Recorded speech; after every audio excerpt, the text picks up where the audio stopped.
오늘 이 아침에 우리에게 주신 하나님의 말씀 출애굽기 9장 22절에서부터 26절까지의 말씀 우리 다 같이 한 목소리로 합독하시겠습니다. 시작. 여호와께서 모세에게 이르시되 너는 하늘을 향하여 손을 들어 애굽 전국의 우박이 애굽 땅의 사람과 짐승과 밭의 모든 채소에 내리게 하라. 모세가 하늘을 향하여 지팡이를 들매 여호와께서 우레소리와 우박을 보내시고 불을 내려 땅에 달리게 하시니라. 여호와께서 우박을 애굽 땅에 내리심에 우박이 내림과 불덩이가 우박에 섞여 내림에 힘이 맹렬하니 나라가 생긴 그때로부터 애굽 온 땅에는 그와 같은 일이 없었더라. 우박이 애굽 온 땅에서 사람과 짐승을 막론하고 밭에 있는 모든 것을 쳤으며 우박이 또 밭의 모든 채소를 치고 들의 모든 나무를 꺾었으되 이스라엘 자손들이 있는 그곳 고센 땅에는 우박이 없었더라. 아멘. 하나님 아버지, 오늘은 하늘을 향하여라는 제목으로 말씀 나눕니다. 성령 하나님께서 우리 심령의 말씀 통해서 역사해 주심으로 늘 하늘을 향하여 두 손 들고 하늘 아버지께 예수 이름으로 기도함으로 하나님 주시는 참된 구원과 부흥의 축복을 풍성히 누리는 저희 모두가 되도록 역사해 주옵소서. 예수 그리스도 이름으로 기도하옵나이다. 아멘. 지난 12월 초 선교 담당 장로님과 함께 북한 선교 비전 출입을 다녀오게 된 것은 참으로 놀라운 하나님의 은혜였습니다. 북한이 1994년 김일성의 죽음 이후 유례없는 기근으로 굶어 죽어가는 사람들이 속출하던 소위 고난의 행군 때 그저 살아남기 위해서 북한 땅을 벗어나 중국에 들어간 탈북민들이 약 5만 명에서 많게는 10만 명 이상에 이른다고 합니다. 중국에 들어간 탈북 여성들은 거의 스스로 자진해서 자기 몸을 팔아서 중국인들과 결혼해서 숨어 살았습니다.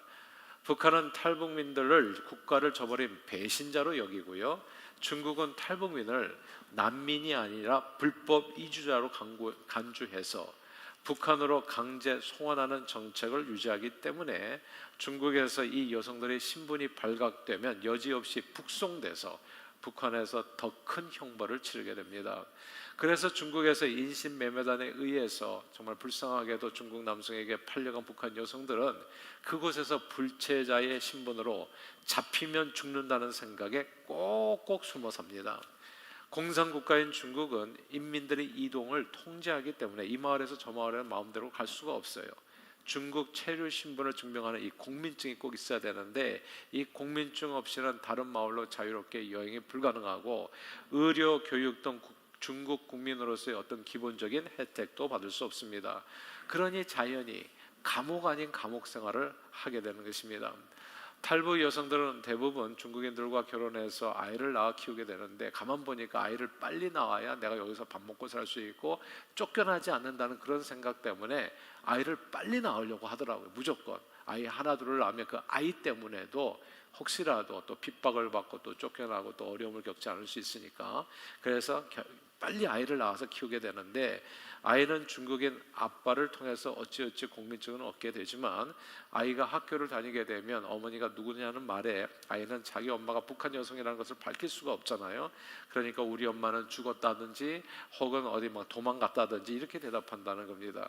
버젓이 엄마가 시퍼렇게 살아있는데도 불구하고 죽은 사람 취급을 받으면서 아무런 혜택도 없이 1년, 2년, 10년, 20년 그렇게 마치 유령처럼 하루하루 긴장 속에 살아가게 되면 온몸에 자연히 병이 생기게 됩니다.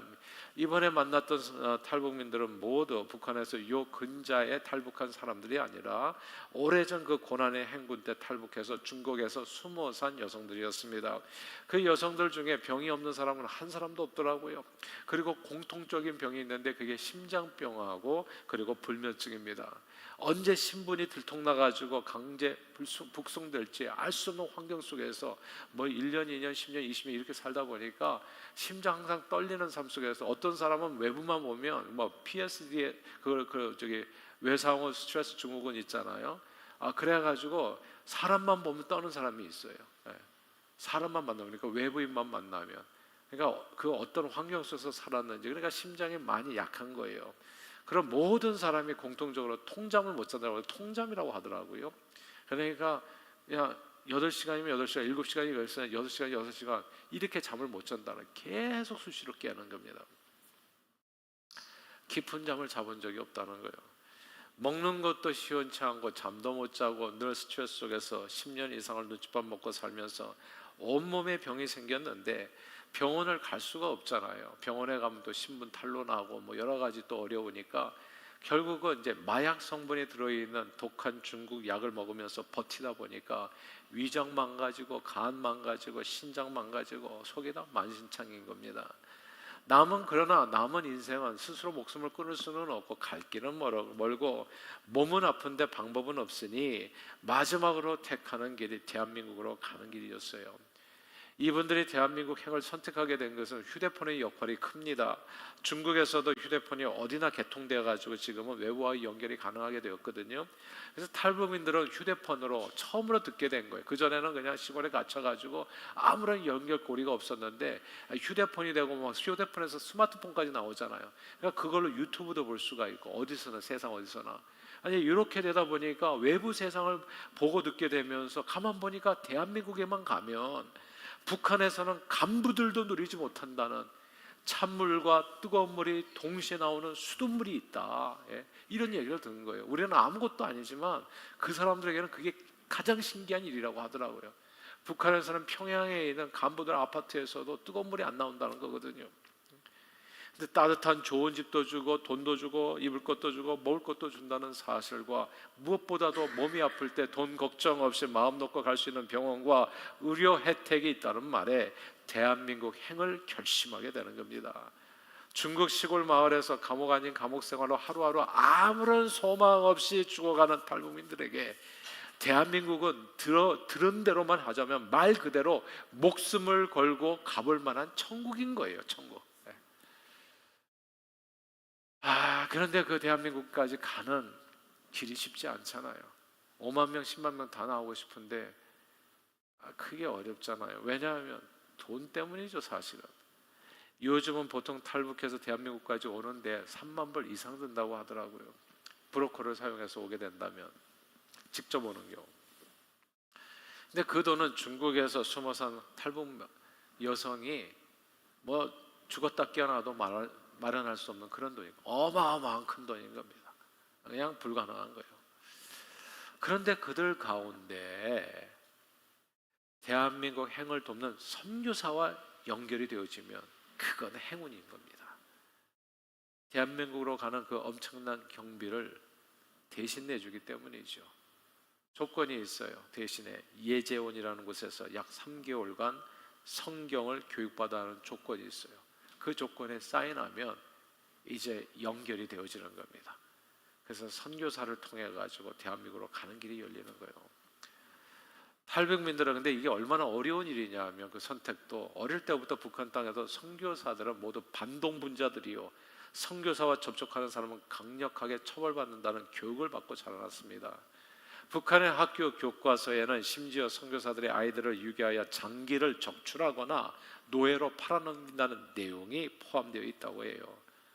그리고 북한 주민에게 성경은 가지고만 있어도 처벌을 받는 불온서적인데 그 성경을 공부해야 한다고 하니까 아무리 한국행이 좋아도 3개월 예재원 합숙 성경 공부 훈련은 참으로 고통스러운 선택이 아닐 수 없습니다. 그러므로 탈북민들이 선교사가 내민 손을 잡는 것은 또 다른 엄청난 모험인 거예요. 이게 진짜 이 사람이 나를 팔아넘길지 아무도 알 수 없는 모험인 거예요. 그러나 앞으로 이래도 죽고 저래도 죽고 아무런 살아갈 그 어떤 희망도 없는 사람들은 그래 3개월만 한번 참아보자. 3개월만 그냥 거짓으로라도. 그래서 처음에는 진짜 두 얼굴의 사나이처럼 살아간대요. 선교사님 앞에서는 막 아멘 하는데 또 뒤에 가면은 또 그냥 막 욕하고 내가 여기 울려고 한다 무슨 이게 무슨 가르침이야. 그래서 그 양쪽으로 그렇게 앞에서는 그냥 빵긋빵긋 웃으면서 왜냐하면 살아남기 위해서 또 연기를 하는 거죠. 그러니까 어렸을 때부터 그렇게 이렇게 많은 사람들 앞에서 이렇게 외운 얘기들이 있잖아요. 그러니까 눈 하나 깜짝하지 아니하고 막 간증도 막 다 거짓으로 이제 할 수 있는 거예요. 그러나 실제는 아닌 거죠. 그냥 3개월만 참아보자라는 심정으로 선교사의 손을 붙드는 겁니다. 이렇게 많은 생각 끝에 예조원에 들어온 사람들은 또 혹시 이들이 또 진짜 그 북한에서 가르친 대로 인신매매범이 아닌가 해서 의심하고 마음을 열지 않다 끝까지 의심하는 거죠. 근데 3개월 동안 주의 사랑 안에서 먹을 거 마음대로 먹고 마시고, 그리고 복음으로 양육받으면서, 또 저희 같이 또 단기 선교로 간 경우에 그냥 미국에서 왔다고 그러면서 베푸는 사랑이 적지 않잖아요. 우리도 이번에 여성교회에서 막 음식 갖다 주고 이거 진짜 대박이었어요. 그러니까 이게 실제적으로 먹고 느끼는 거잖아요. 그 사랑을 말뿐만이 아니라. 그러니까 이렇게, 그러니까 한쪽에 막 녹아가는 거예요. 조금씩 얼음장 같았던 마음들이. 근데 가만 보니까 아침 먹고 성경 읽고, 점심 읽고 성경 공부, 저녁 읽고 성경 암송, 뭐 이렇게 돼 있더라고 프로그램이. 3개월 동안 아침, 점심, 저녁으로 내내 성경 속에서 살아가는, 성경 말씀 읽고 성경 공부, 말씀 묵상하는 가운데 이게 정말 단단하게 얼어붙었던 그 마음속에 복음에 들어가서 서서히 변화가 일어나는 겁니다. 이번에 만난 탈북 여성들 중에는 3개월 예전 훈련을 마친 분들이 있었어요.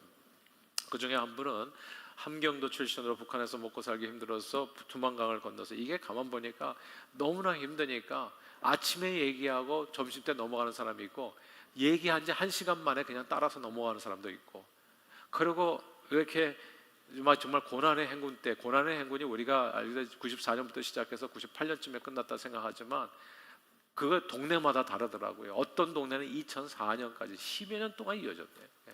그래서 자기가 볼 때 그냥 이 길에서 입 딱 벌리고 죽어가는 사람들 그렇게 많았던 동네도 있었던 거예요. 다는 아니더라고 보니까. 이 지역 저 지역에서 온 사람들 얘기를 들어보면 조금씩 다르더라고요.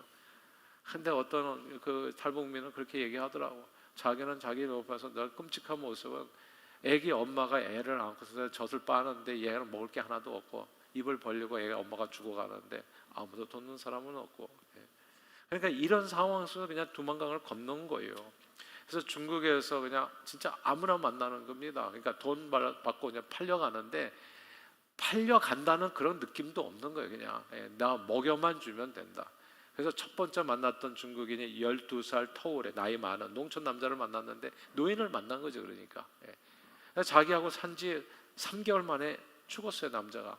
그러니까 그 다음에는 또 이 중국 남자가 있어야 거기에 이렇게 같이 붙어서 그래도 입에 풀칠이라도 살잖아요. 그러니까 또 인신매매 또 찾아가니까 또 이제 시골로 또 팔려간 거예요. 이번에는 이제 6살 아래 농촌 남자를 만났는데 20년 살면서 이제 딸 둘을 낳아서 키웠다고 합니다. 아이 낳고 열심히 진짜 억척스럽게 살아가지고, 그래서 중국 남편의 가정을 그냥 진짜 가난하게, 찢어지게 가난한 가정을 크게 일으켜 주었는데, 그냥 자신은 공민증이 없는 거예요. 그러니까 두 딸에게 아무것도 해줄 것이 없고, 자신의 남은 인생도 이렇게 살아왔지만 아무런 의미가 없다고 판단해서 결국은 이제 이렇게 휴대폰 통해 가지고 바깥 세상을 알게 되면서 대한민국 행을 결심하고 집을 떠났다는 거예요. 약 6,000km나 되는 진짜 참으로 먼 길을 밤낮 없이 달려서, 그러니까 이게 막 24시간 달리는데 그때마다 이제 운전자가 바뀌는 거죠. 그리고 험한 산을 여러 개 넘으면서 막 발톱 손톱 빠지면서 악정 고투 끝에 그냥 예전에, 그러니까 이게 정말 죽기 살기로 이 길을 오는 거더라고 보니까. 근데 왔을 때는 진짜 옷 한 벌이, 그냥 입고 있는 옷 그 벌이에요. 아무 돈도 없어, 아무것도 없어, nothing이에요. 진짜 이런 홈리스, 완전 거짓 몰골로 오는 거예요. 그냥 몸 하나 간신히 살아남기 위해서. 근데 그곳에서 자신들을 따뜻하게 맞아주시는 예지원 선생님들의 환한 모습에 크게 위로를 받았다고 하더라고요. 어떤 사람을 만날지 모르잖아요. 죽음의 고비를 넘겨가지고 이렇게 딱 왔는데 처음에 만난 사람의 인상이 되게 중요한데 환한 모습을 맞아주니까 자기가 그렇게 큰 그 모습의 위로를 받았다. 이제는 내가 살았구나. 그리고 거기 와보니까 중국에서는 먹어보지도 못한 과일과 음식들을 아주 풍성하게 너무나 행복했는데 성경 배우는 일이 어려웠다고 하더라고요. 진짜 힘들었다고. 무엇보다도 북한에서는 인간이 원숭이에서 진화된 존재라고 배웠는데, 성경에서는 하나님께서 천지를 창조하셨고 인간은 하나님의 형상으로 지어진 고귀한 존재라는 사실을 믿기 어려웠다는 겁니다. 모든 게 다 새로워서 한 번도 들어본 적이 없는 얘기다 보니까 힘들었고, 매일 성경 공부에 큐티 묵상을 하면서도 말씀을 받아들여야 되는데 잘 안 되니까, 앞에 있는 선생님들은 계속 뭔가를 자기에게 주려고 하는데 이게 잘 이렇게 받아들여지지를 않으니까 굉장히 안타까웠다고 하더라고요. 나도 좀 믿고 싶은데 그 믿음이 안 생긴다는 거죠. 그런데 2달쯤 지나니까 그때서부터 조금씩 하나님의 은혜가 이렇게 마치 가랑비에 속 어쩌듯이 이렇게 은혜를 깨닫게 되었다고 고백하더라고요.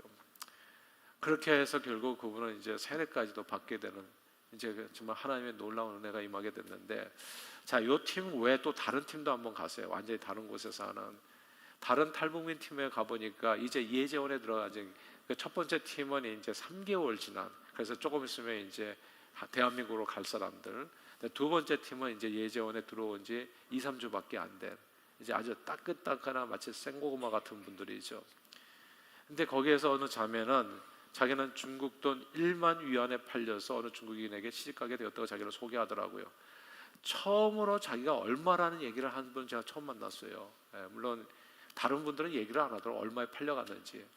아마 푼돈이었겠죠. 근데 이분은 얘기하는 걸 보니까 그게 꽤 좀 자랑스러운, 자기가 그래도 꽤 몸값이 나가는, 그렇게 팔렸다. 근데 1만 위안이 크게 들리죠. 그게 미국 돈으로는 1,400불 정도예요. 근데 중국에서는 큰 돈이라고. 그렇게 아이들을 낳고 살았는데 합법적인 공민증이 없으니까 아이들 학교 학부모 모임에도 가지 못하고 자기 삶은 아무것도 없는 듯 싶어서 몸은 늘 아프고 외롭고 슬픈 인생을 살다가, 근데 중국인 남편이 하고 사이가 굉장히 좋았다고 하더라고요. 그리고 잘해줬다고 그래요.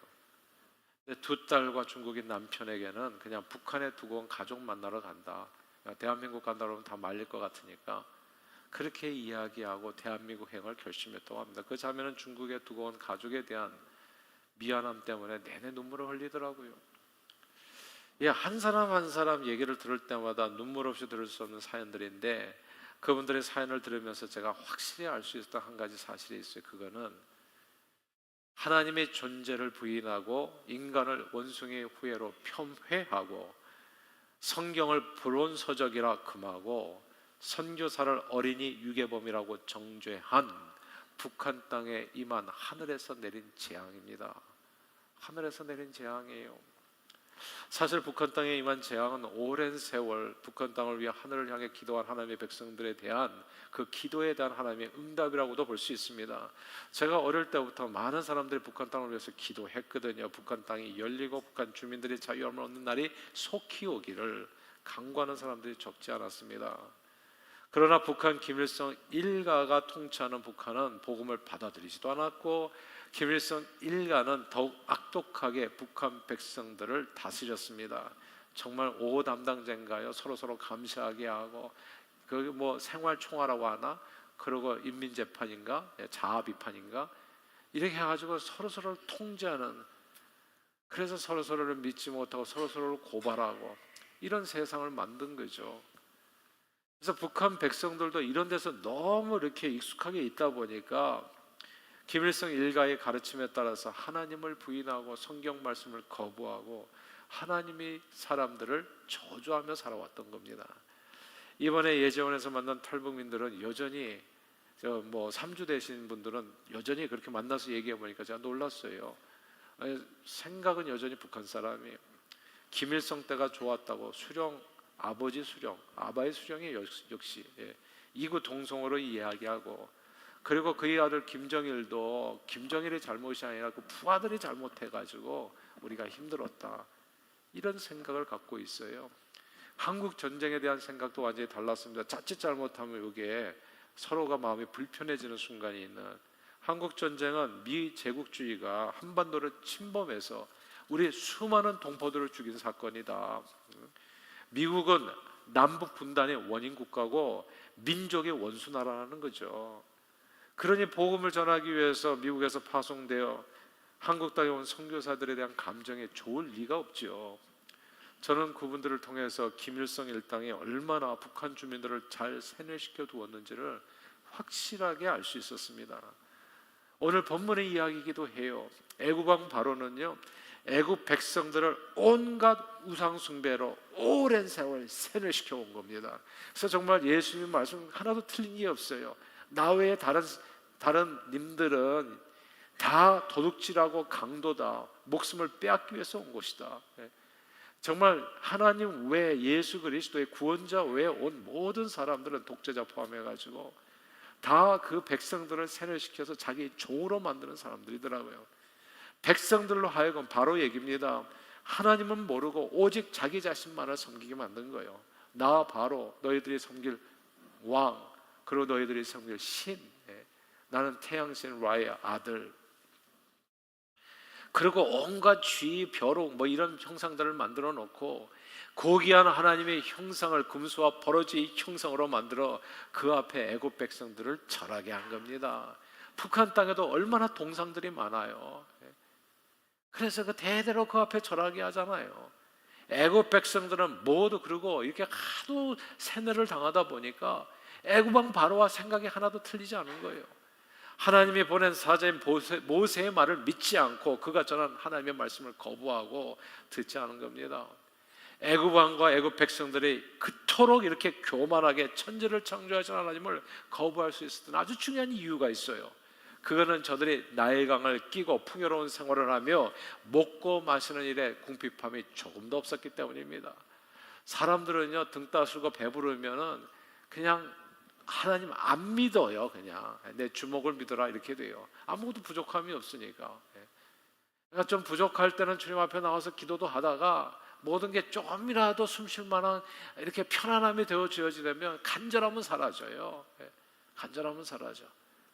그러니까 이 애굽 백성들이 그 당시 얼마나 잘 살았어요? 그냥 하나님을 믿을 필요가 없어요. 그냥 우상 섬기면서도 그냥 아무 문제도 없어요. 나일강에 주는 풍요로움 때문에. 그때 하나님께서 저들이 믿고 의지했던 그 내용을 쳐버리십니다. 하늘로부터 재앙을 내린 거예요. 그 재앙의 내용이 오늘 본문의 23절입니다. 23절 한번 같이 한번 읽어볼까요? 23절 읽겠습니다. 시작. 모세가 하늘을 향하여 지팡이를 들매 여호와께서 우레소리와 우박을 보내시고 불을 내려 땅에 달리게 하시니라. 여호와께서 우박을 애굽 땅에 내리시매. 아멘. 우박이 내리고 불덩이가 우박에 섞여 내리면 심히 맹렬하니 나라가 생긴 그때로부터 애굽 땅에는 그와 같은 일이 없었더라.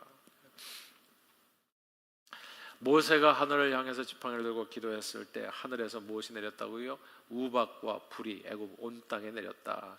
이 구절을 주목해야 됩니다. 하나님께서는 하나님의 존재를 부인하고 그 자리를 바로가 차지하고 앉아서 하나님의 말씀을 듣지 않은 애굽 왕 바로와 그의 백성들에게 하나님의 사람 모세의 기도를 들으시고 우박과 불덩이 재앙을 내리신 겁니다. 애굽 전국에 우박과 불덩이가 쏟아져 내렸습니다. 우박과 불덩이가 어디에 내렸나요? 사람과 짐승은 막론하고 밭에 있는 모든 것과 채소를 치고 모든 나무를 꺾어버렸습니다.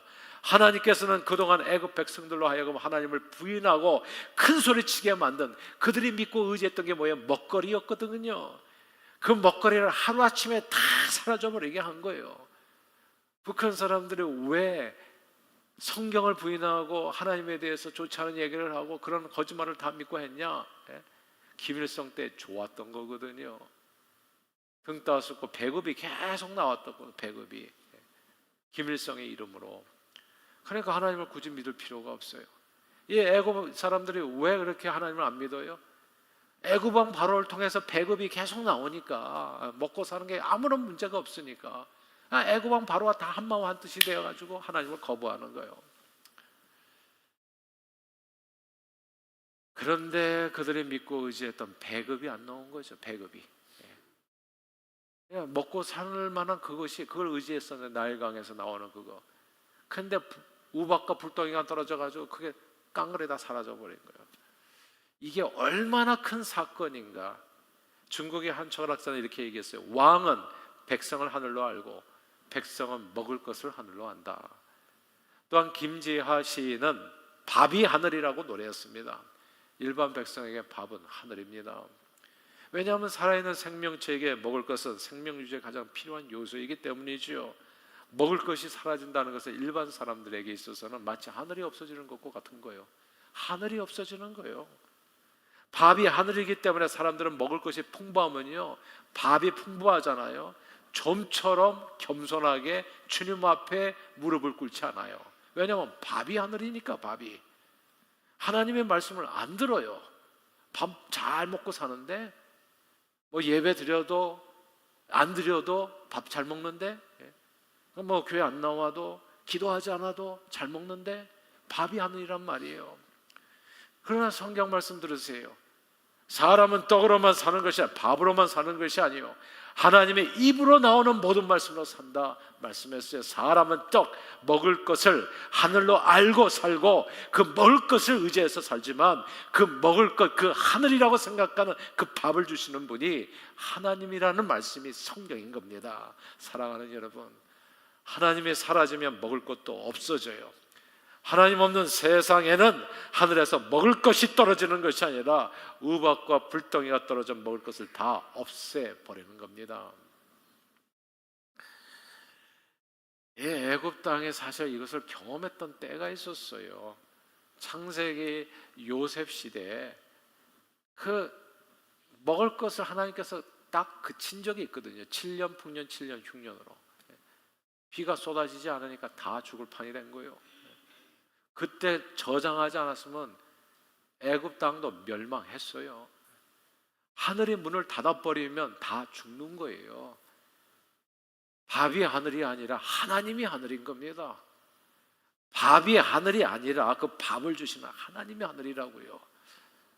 아브라함의 조카 롯은 겉보기에 화려한 하나님 없는 세상인 소돔과 고모라의 성을 선택합니다.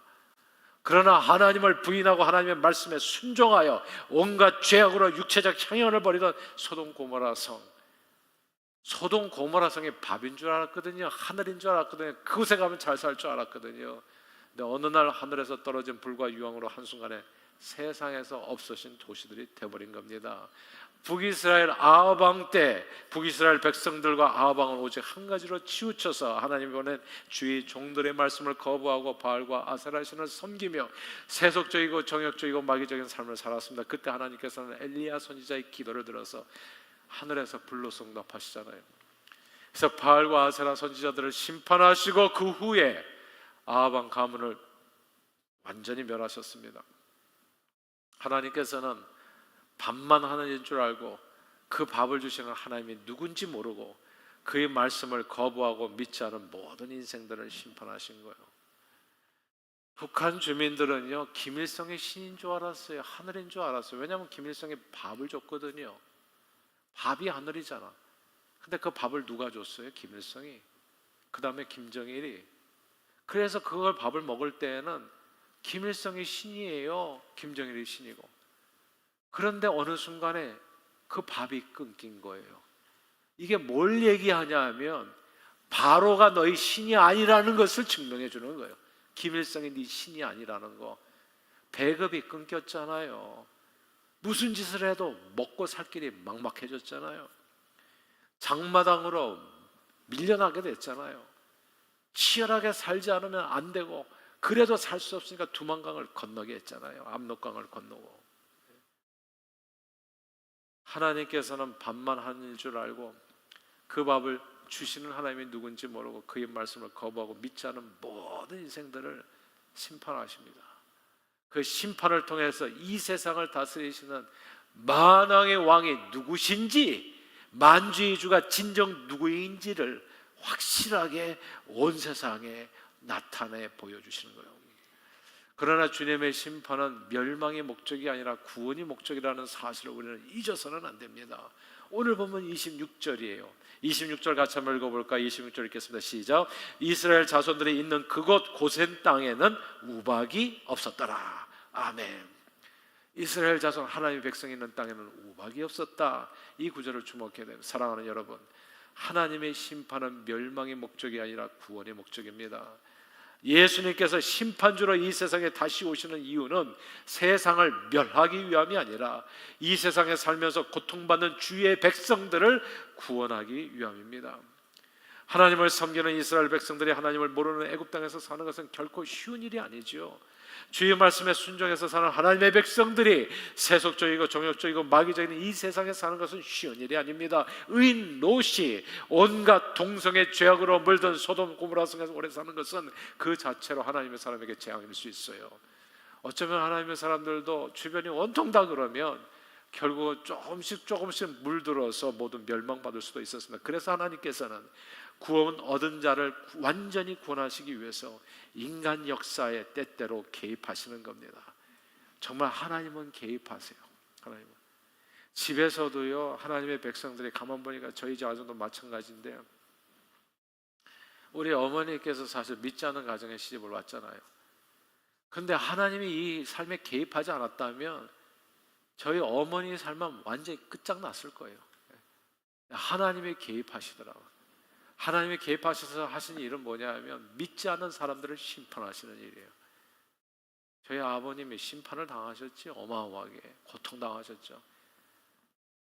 세상 사람들을 심판하는 건 간단하더라고. 먹을 것을 끊는 거더라고요. 직장에서 쫓겨나는 거고, 그들이 하늘로 생각했던 그 밥을 끊는 거예요. 그게 하나님의 심판이더라고요. 그래서 하나님의 살아계심을 나타내 보여주고 꼼짝도 못하게 하셔서 하나님이 어떤 것을 보여주시고 하나님의 백성을 구원하시더라고요. 하나님의 백성을 거름덩에서도 높이시더라고요. 이런 역사는 오늘 비단 오늘 본문에만 나오는 역사는 아니라는 거예요. 오늘 우리들 삶에서도 언제나 나타나는 하나님의 구원의 역사인 겁니다. 왜냐하면 그 가운데 가만두면 하나님의 백성들은 진짜 죽을 수 있고 예수만 붙들고 죽을 수도 있거든요. 하나님께서는 구원하는 자들을 구원하시기 위해서 인간 역사에 개입하십니다. 어떤 방식으로든지. 멸망이 아니라 구원하시기 위해서 주님은 이 세상에 심판을 하시는 겁니다. 실제로 애굽 땅에 내린 재앙으로 인해서 애굽은 점점 약해지지요. 그리고 이스라엘 백성들을 토해내게 됩니다. 마치 고래 뱃속에서 요나를 토해내는 것처럼 그냥 토해내는 거예요. 그 뱃속에서 소화를 시킬 수가 없어. 이걸 토해내지 않으면 견딜 수 없게 하나님께서 어디를? 애굽 땅을 심판하신 겁니다. 하나님께서 북한 땅을 심판하지 않으셨다면, 재앙을 내리지 않으셨다면 우리는 탈북민들을 남한 땅에서 거의 볼 수 없었을 겁니다. 고난의 행군 이전처럼 북한이 잘 먹고 잘 살았다면 북한 주민들이 절대로 탈북하는 일은 없었을 겁니다. 여전히 오늘날까지도 김일성, 김정일, 김정은을 신으로 모시면서 살았을 거예요. 한 명도 구원받는 사람 없었을 겁니다. 사실 현재 남한 땅에 들어온 3만 5천 명의 탈북민들은 모두 북한 땅에 내린 재앙의 결과입니다. 제가 만났던 모든 사람들이 다 재앙으로 나온 사람들이에요. 재앙이 없었다면 그 사람들 나왔겠어요? 안 나왔지. 여전히 김일성을 숭배하고 살았겠지. 그 수령 동지로 인해 가지고 우리가 지금까지 잘 먹고 잘 살았다. 자기가 그 사람이 누군지도 모르고 재앙의 결과로 놀랍게도 하나님께서 택하신 백성들의 영육간의 구원을 얻게 된 겁니다. 그러므로 예수를 모르는 이 세상에 내리는 하나님의 심판은 멸망의 목적이 아니라 그 심판을 통해서 하나님의 이름의 영광을 온 세상에 드러내어 그 가운데 몇몇이라도 구원코자 하시는 하나님의 사랑인가라는 것을 알게 된 거예요. 지난 12월 초 예재원 방문 때 우리 일행은 감사하게도 탈북민들에게 세례식을 거행할 수 있었습니다. 저들은 예재원에 들어오기까지 예수 예자도 몰랐고요, 교회 가본 적도 없는 사람들이었어요. 근데 배고픔의 재앙을 통해서 예수를 알게 됐고 구원의 길을 찾게 된 겁니다. 그분들의 감격적인 세례식을 통해서 저는 확실하게 오늘 본문을 이해하게 되었어요. 애굽 땅에 하나님의 심판이 임하게 되고 고센 땅에 하나님의 구원이 임한 것처럼 한쪽에 내리는 하나님의 심판은 누군가에는 다른 쪽에서 꼭 필요한 구원의 길이 된다는 사실입니다. 한쪽에 임하는 심판은 다른 쪽에 누군가에게는 꼭 구원이 된다는 거예요. 사랑하는 여러분, 저와 여러분들이 믿는 하나님은 심판의 주가 아니라 구원의 주님이십니다. 하나님께서는 많은 사람들을 포로로 잡고 그들의 영혼을 도둑질하는 이 악한 마귀 세력에게는 심판을 내려서 그들의 악한 행위를 저지하고 그 가운데 구원할 사람들을 구원해 주시는 겁니다. 그러나 이런 놀라운 구원 역사를 경험하려면 오늘 본문을 통해서 우리는 모세가 필요했다는 사실을 절대로 잊어서는 안 됩니다. 하나님께서는 직접 인간 역사에 개입하셔서 인간을 스스로 구원하실 수 있지만 늘 사람을 사용하신다는 사실을 우리는 기억해야 돼요. 우리 하나님께서는 주의 백성들의 순종과 그들의 기도를 통해서 인간 역사에 개입하여 인간 역사의 구원을 이루십니다. 그래서 우리가 하나님의 구원을 경험하기 위해서는 뭘 해야 돼요? 기도를 해야 된다는 거, 주의 이름을 불러야 된다는 거. 주의 이름을 부를 때 그분이 내 인간 역사, 내 삶의 역사에 개입을 하시는, 이게 정말 중요하더라고요. 보니까 하나님의 은혜를 기대하십니까? 주님께서 여러분의 삶에 들어오기를 원하시고 그분이 여러분의 삶에 구체적으로 구원 역사를 이루시기를 원하세요. 그러면 모세와 같이 하늘을 향해서 손을 드십시오. 손을 드시라고요.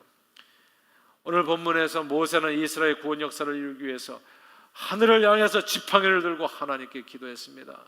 그 기도를 들으시고 하나님께서는 구원을 베풀어 주신 겁니다. 사랑하는 여러분, 하나님께서는 꼭 심은 대로 거두게 하십니다. 하나님은 세상을 정직하게 지으셨다고 얘기해요. 아무것도 안 심잖아요. 정말 놀라운 얘기 해드릴 게 아무것도 없을 거예요. 교회는 그냥 진짜 마당만 밟으실 거예요. 오늘 화요일서부터 우리가 화요 기도 모임을 시작하기로 했잖아요.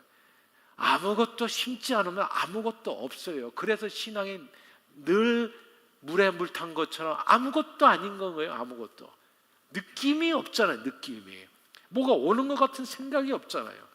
하나님의 역사에 구체적인 내용이 없잖아요. 잘 생각해 보세요. 내가 얼마나 정직하게 하나님의 무릎 꿇어서 정말 눈물 흘리면서 정말 진심을 다해서 주의 이름을 구한 적이 있었나 한번. 모세와 같이 하늘을 향해서 두 손 높이 들고 주여 나를 불쌍히 여겨주시옵소서 기도한 적이 있나? 우리가 아무것도 하지 않으면 아무것도 거둘 것이 없는 겁니다. 그러나 주의 이름을 불러 기도하면 하나님께서는 구원으로 응답해 주시고, 오늘 본문 말씀인 거예요. 그러나 우리가 주님의 구원 역사를 체험하기 위해서 모세처럼 위대한 인물이 될 필요는 없어요. 성경은 이렇게 얘기합니다. 엘리야는 우리와 성정이 같은 사람이로되 그가 비가 오지 않기를 간절히 기도한 즉 3년 6개월 동안 땅에 비가 오지 아니하고 다시 기도하니 하늘에 비를 주고 땅에 열매를 맺었다 말씀했습니다. 엘리야는 우리와 성정이 같았다는 말은 그가 우리와 무슨 다른 특별한 인간이 아니라 우리와 똑같은 평범한 사람이었다는 말씀입니다. 단지 엘리야는 하나님의 말씀을 믿고 의지하고 기도했을 뿐입니다. 중요하니까 다시 반복할게요. 엘리야는 우리와 성정이 같았다는 말은 그가 우리와 다른 무슨 특별한 인간이었다는 뜻이 아니라 우리와 똑같은 평범한 사람, 여기 계신 한 분 한 분 하나도 차이가 없는 나 같은 사람이었다. 단지 엘리야는 하나님의 말씀을 믿었다, 의지했고 기도했을 뿐인 겁니다. 두 무릎 사이에 머리를 박고 간절히 하나님 이 땅에 비를 주시옵소서. 조각구름 떠오르고 큰 비가 내서 쏟아지잖아요. 3년 반 동안 비가 오지 아니하고 비가 왔다. 누구를 통해서? 저와 여러분과 똑같은 평범한 사람. 그때 하나님께서는 우상들을 멸하시고 그 땅에 부흥을 일으키는 기적을 베풀어 주셨습니다. 오늘날 우리는 부흥을 꿈꿔요. 늘 드리는 말씀이지만 부흥은 껍데기로 이루어지는 게 아닙니다. 착각하면 안 돼요. 정말 진짜 착각에 빠지면 안 됩니다. 화려한 교회당이 부흥을 주는 것 아닙니다.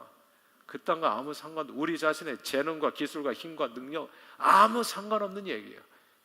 그렇다면 사람이 다른 거 아니겠어요? 모세 80세 노인 지팡이만 간신히 들고 자기 몸 버티기도 힘든 사람, 그런 사람을 왜 하나님께서 쓰셨겠어요? 착각할까봐, 사람의 위대한 것 때문에 무슨 구원이 이루어졌다고 혹시라도 오해할까봐 하나님께서 마른 막대기와 같은, 썩은 막대기와 같은 사람들을 들어서 사용하시는 이유가 그런 거예요. 하나님께서는 우둔한 사람을 들어서 지혜로운 사람을 부끄럽게 하고 약한 자를 강한 자를 부끄럽게 하시고, 그게 우리가 믿는 그 하나님이에요. 누가 따로 있는 게 아닙니다. 구원의 역사를 경험하는 것. 누구든지 anyone who cry out the name of the Lord will be saved 인 겁니다. 하나님께서는 구원하시리라.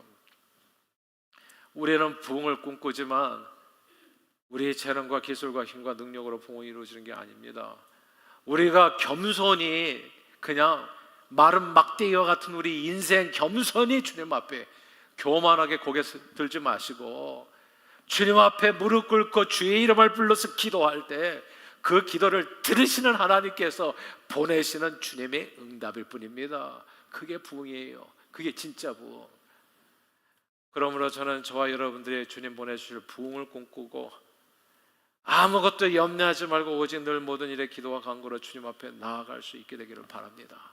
겸손하게 사랑하는 여러분, 하늘을 향해서 지팡이를 드는 것이 아니라 하늘을 향해서 우리 두 손을 높이 들고 간구하면 선하신 하나님께서 응답해 주십니다. 우리가 손들고 주님 앞에 나와 기도하면 우리 하나님은 주의 백성들을 묶고 있는 이 사슬을 풀어서 자유케 하실 겁니다. 마귀의 유혹에 휘둘리는 저와 여러분들의 자녀를 구원해 주실 것입니다. 병마의 세력을 물리치고 병든 자를 치유해 주실 것입니다. 우리 믿으시면 아멘 하십시다. 아멘 하십시다. 다시 한번 아멘 하십시다. 할렐루야. 아멘. 잠에서 좀 깨야 됩니다. 우리 예배가 성령이 기름 부으시면 충만한 예배가 될 거예요. 그게 간절함 속에서 오는 것이지 다른 내용이 아닌 겁니다. 우리 후손들은 머리 되고 꼬리 되지 않게 할 거예요. 경제적인 자유를 누리며 주님 주신 물질 축복으로 5대양 6대주를 두루다니며 복음 전하는 자로 존귀하게 쓰임받게 하실 겁니다. 참된 부흥을 주실 거예요. 이런 진정한 부흥과 축복이 저와 여러분들의 기도로 여러분 개인의 삶과 그리고 가정과 주님의 몸된 교회에 이루어지기를 주의 이름으로 축원합니다. 하나님 아버지, 우리의 기도를 들어 응답해 주시는 선하신 주님을 찬양합니다. 늘 주님만을 신뢰하고 의지하며 주의 말씀에 순종하여 주님 부르심을 쫓아 복음을 선포하며 모든 일에 기도와 간구에 힘써 하나님밖에 주실 수 없는 놀라운 구원의 은총과 부흥의 축복을 개인적으로, 가정적으로, 교회적으로 풍성히 누리는 저희 모두가 되도록 축복해 주옵소서. 예수 그리스도 이름으로 기도합니다. 아멘. 지금 이 시간에 우리